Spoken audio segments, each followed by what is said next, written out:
राधे राधे महाराज जी, आपके चरणों में कोटि कोटि नमन। महाराज जी, मैं लगभग 1 साल से आपका प्रवचन सुनते आ रही हूँ। लगभग सभी प्रश्नों के उत्तर मिल जाते हैं।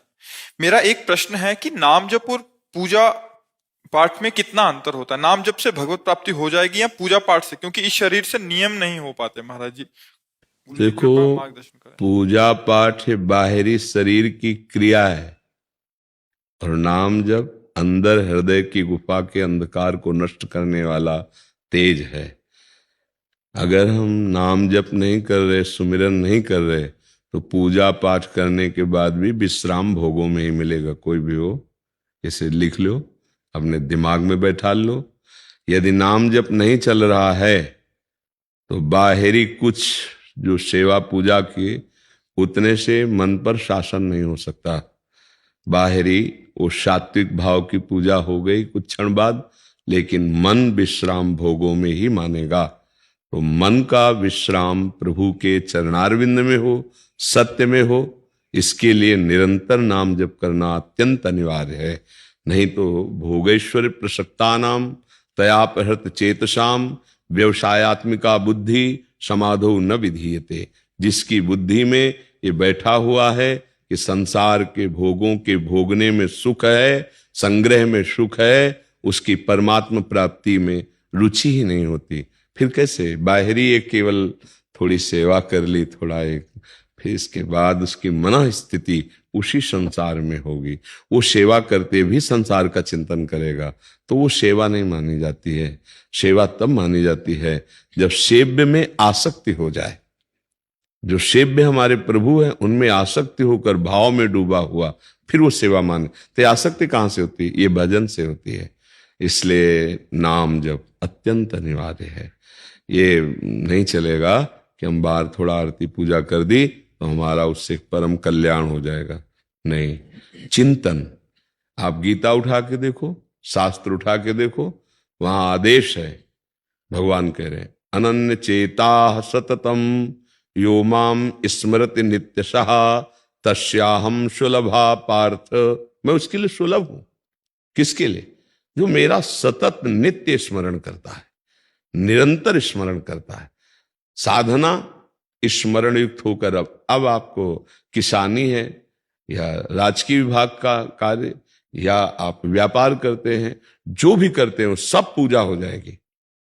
मामनुस्मर युद्ध च, मेरा स्मरण करते हुए अपने कर्तव्य को करो।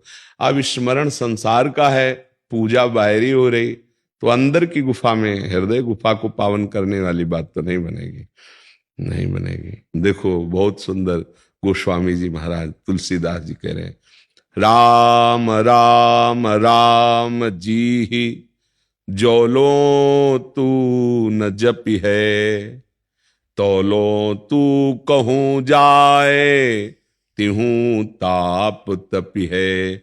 सुरसरि तीर, सुसर माने गंगा जी, सुरसरि तीर बिन नीर दुख पाई है, सुर तर तरे तो ही दारिद सताई है। बहुत सुंदर बात। जब तक तुम जिह्वा से राम राम राम राम, राधा राधा राधा राधा राधा, ये धीरे धीरे कंठ में उतरेगा, कंठ से हृदय में उतरेगा, महामंगल कर देगा। अगर ये नहीं है ना भजन, तो छूटिबे के जतन विशेष बांधे जाएगो, हुए है विष भोजन जो सुधा सान खाएगो। राम राम राम जी जोलो तू न जपि है, तौलो तू कहूं जाए तिहूं ताप तपि है। बहुत शास्त्र सम्मत शोधी हुई बात है कि ये कलिकाल मलायतन मन कर देख विचार, श्री रघुनाथ नाम बिन नाही नान आधार। अंदर का चिंतन बदले सो साधना। बाहरी क्रियाएं, बाहरी क्रियाएं आरती पूजा, इसके बाद मनमानी आचरण कुछ नहीं हाथ लगेगा। ये भगवान कपिल देव जी माता देवहूति जी से कहते हैं, पढ़ के देख लेना, जो मेरे अर्चा विग्रह के अच्छे अच्छे पदार्थों से पूजा करता है पर बाहर राग द्वेष, और तो मैं सबके हृदय मंदिर में विराजमान हूं, फिर उसकी पूजा ऐसी हो गई जैसे राख में किया हुआ हवन। बाहर राग द्वेष कर रहा है, वो पूजा, पूजा का तात्पर्य है अंदर का चिंतन सुधरना चाहिए। नाम जप कर रहे हैं, भगवान के आदेश का पालन करते हुए कर्तव्य पालन कर रहे हैं, बड़ा मंगलमय जीवन। आज यही हमारी कमी होती जा रही है। हम बाहरी बातों पर विशेष महत्व देते हैं, आंतरिक गड़बड़ी पर ध्यान नहीं देते हैं। यहाँ की गड़बड़ी सुधर जाए तो बाहर महापुरुषों को देखा गया है, वो अपने कर्म में लगे हुए हैं, उस कर्म को इतना महामहिमाशाली कि आश्चर्य हुआ। बड़े बड़े योगियों को आश्चर्यचकित कर दिया कठोता के पानी ने। महामहिम पूज्य श्री जो रैदास जी महाराज थे, नाम जब चल रहा है, जो कर्म कर रहे हैं ना, वो महान पूजा होती चली जा रही है। नाम जप का बहुत बड़ा चमत्कार देखा गया। यदि नाम जप नहीं, भजन नहीं है, तो बाहरी क्रियाएं, हमें लगता है अगर अंदर से आपका चिंतन ठीक नहीं हुआ तो बाहरी कुछ भी करें उससे कोई फर्क मन पर नहीं पड़ता। मन बहुत बलवान और बहुत चंचल और बहुत हठी स्वभाव का है। अगर उसके वश में हम सदैव बने रहे तो पापाचरण रुकेगा ही नहीं। और मन को वश में किए बिना कोई आध्यात्मिक हो ही नहीं सकता। तो मन को वश में करने के लिए, आध्यात्मिक पावर जागृत करने के लिए प्रभु का नाम है। गुरुदेव ने जो नाम दिया है, मंत्र दिया है, उसका सतत स्मरण, मंत्राकार वृत्ति, नामाकार वृत्ति, तब उसके अंदर वो पावर आता है जिस पावर से काम, क्रोध, लोभ, मोह, मद, मत्सर, मृत्यु सब पर विजय प्राप्त करके परमानंद में हो जाता है। पायो परम विश्राम, राम समान प्रभु नाहि कहो, जाकी कृपा लवलेश ते मतिमंद तुलसीदास हो, पायो परम विश्राम। परम विश्राम भगवत स्मरण। सेवा बहुत सुंदर है, पर साथ में नाम जप, नाम जप करते हुए, पद गुनगुनाते हुए हम ठाकुर सेवा करें।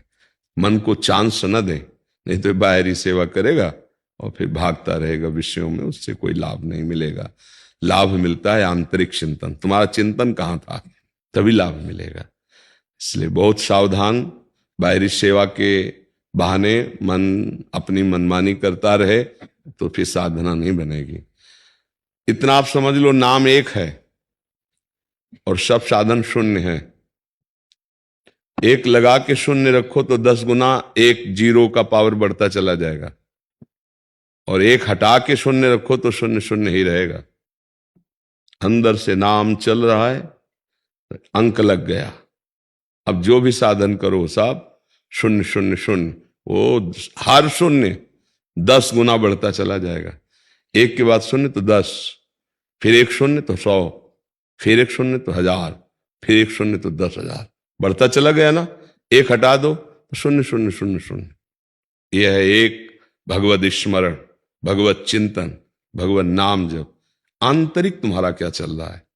अध्यात्म अंतर की बात पर, अध्यात्म आंतरिक लक्षणों पर, अध्यात्म की पूर्णता आंतरिक स्थिति पर।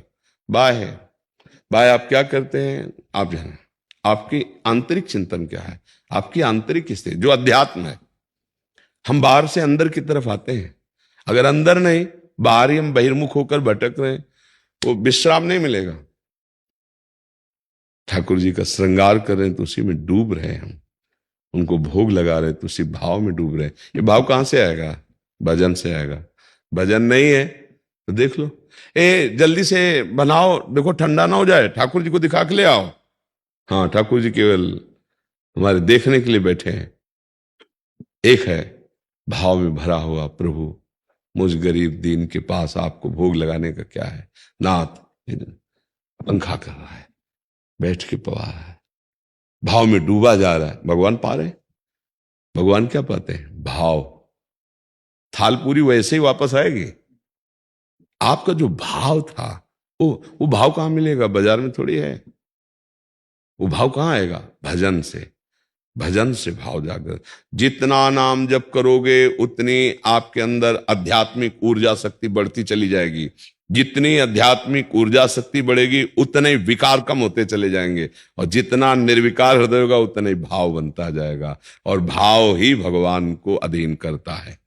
भाववश्य भगवान, ऐसा बोला गया है। भगवान भी कहते हैं भाव का भूखा हूं मैं, और भाव ही एक सार है, और भाव से मुझको भजे तो भाव से बेड़ा पार है।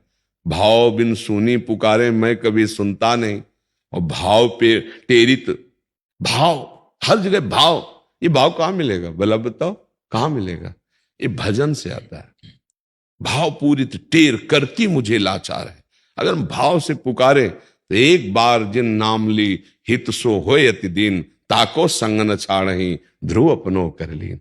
रोते हुए मानो हम अपने प्रभु को पुकार रहे हैं, राधा राधा राधा, कृष्ण कृष्ण कृष्ण।